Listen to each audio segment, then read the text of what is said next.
Ce qui est important dans la couleur, c'est de la varier. Pourquoi? Imaginez que vous adoriez le orange. Si vous dites j'aime l'orange, mais je mets du orange dans ma chambre, dans ma cuisine, dans ma salle de bain, au bout d'une semaine, vous ne pourrez plus voir l'orange en peinture, c'est le cas de le dire. Donc ce qui est important, c'est d'alterner les couleurs chaudes et les couleurs froides, pour qu'il y en ait un petit peu selon les moments. Il y a des moments où vous avez besoin de vous relaxer, donc vous allez apprécier les couleurs froides.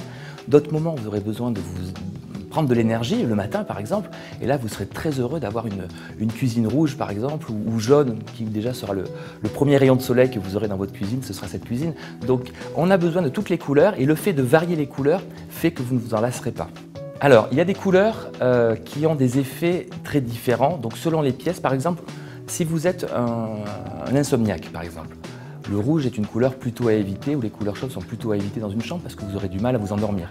Inversement, si le matin vous avez du mal à vous réveiller, je pense aux adolescents par exemple, le rouge ou le orange sont des couleurs formidables parce que ces couleurs-là vont remplacer le café qu'ils ne boivent pas encore. Donc c'est des couleurs qui vont les aider à se lever. Eux, leur problème, c'est pas de s'endormir, c'est de se réveiller. De la même façon, dans une cuisine, si vous voulez faire un régime, il y a des couleurs comme par exemple le bleu qui peuvent être pas mal parce que c'est des couleurs anti-alimentaires. Revers de la médaille, dans du bleu, on n'a pas faim, mais on ne se sent pas forcément très bien, on ne sent pas la cuisine. Si vous aimez cuisiner, si vous aimez la cuisine, allez dans des couleurs comme le rouge. Le rouge avec le blanc, ça se marie très bien, ça ouvre l'appétit. Les nappes à carreaux rouges et blanches de nos grands-mères, c'est pas un hasard.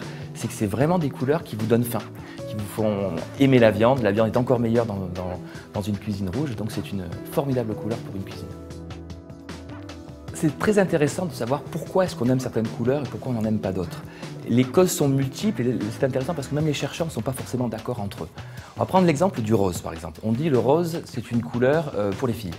Ça daterait, une des théories, de Marie-Antoinette qui au temps de Louis XVI adorait le rose. Ce qui fait que le petit Trianon à Versailles était rose. Elle avait tout peint en rose, elle avait même peint ses moutons en rose. Donc la cour de Marie-Antoinette, les femmes qui l'accompagnaient, c'était elles aussi habillées en rose. Donc toutes les femmes autour de Marie-Antoinette étaient en rose et aucun homme n'osait s'habiller en rose à la cour de Versailles de peur de passer pour un amant de Marie-Antoinette. Donc les hommes se sont censurés et n'ont plus porté de rose depuis la cour de Louis XVI.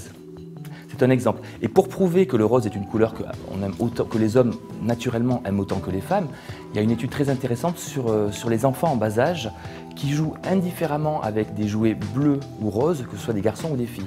Par contre, à partir de l'âge de 2 ans, les petits garçons commencent à jouer de plus en plus avec des jouets bleus et les petites filles avec des jouets roses, ce qui fait qu'à 5 ans, il n'y a plus qu'une petite fille sur 7 qui joue avec un jouet bleu et un petit garçon sur 7 simplement qui joue avec du rose. Donc c'est bien l'influence du grand frère ou des parents qui lui disent le rose c'est pour les filles et le bleu c'est pour les garçons. Mais naturellement, les garçons aiment le rose. Moi j'aime le rose et je l'assume. Ce qui est intéressant dans la couleur, c'est que ce soit les scientifiques ou le feng shui, qui sont pourtant des approches tout à fait différentes, on arrive au même résultat sur les couleurs. Depuis une vingtaine d'années, on a plus ou moins oublié les influences des couleurs. Nos grands-parents, quand ils construisaient un théâtre ou un cinéma, ils ne se posaient pas la question, il était rouge. Pourquoi rouge? Parce que dans un théâtre rouge, vous êtes en communion avec les acteurs sur scène, vous êtes vraiment concentrés et le discours passe très bien. Cinéma, idem, les premiers cinémas étaient rouges. Aujourd'hui, on crée des multiplexes qui sont bleus. Pour moi, c'est une catastrophe. Dans des fauteuils bleus, votre esprit s'évade, vous êtes dans votre imaginaire et vous risquez de rater le film. Donc le même film qui pourrait être passionnant dans des fauteuils rouges, vous allez le trouver peut-être rébarbatif dans des fauteuils bleus. De la même façon, les bibliothèques. De tout temps, vous allez en Inde, vous allez en Chine, vous allez même en Amérique du Sud, les bibliothèques étaient vertes. Pourquoi vert? Parce que le vert, c'est la couleur de l'équilibre, exactement au milieu du spectre, entre l'infrarouge et l'ultraviolet. Donc c'est à la fois créatif et à la fois concentration. C'est un excellent mélange. Donc quand vous lisez un livre, qu'est-ce que vous recherchez? À la fois à entrer dans votre imaginaire pour imaginer les personnages et en même temps à rester concentré pour pouvoir poursuivre votre lecture. Donc le vert est la meilleure couleur pour la lecture. Les bibliothèques vertes, aujourd'hui, sont en train de disparaître et on fait des bibliothèques grises, rouges, bleues, et on s'étonne que les gens n'aient plus envie de lire dans ces endroits-là. Donc je pense que le bon sens de nos parents est quelque chose de fondamental qui avait du juste. Donc il ne faut pas l'oublier et j'espère qu'on va revenir à ce bon sens qui est tout simplement évident.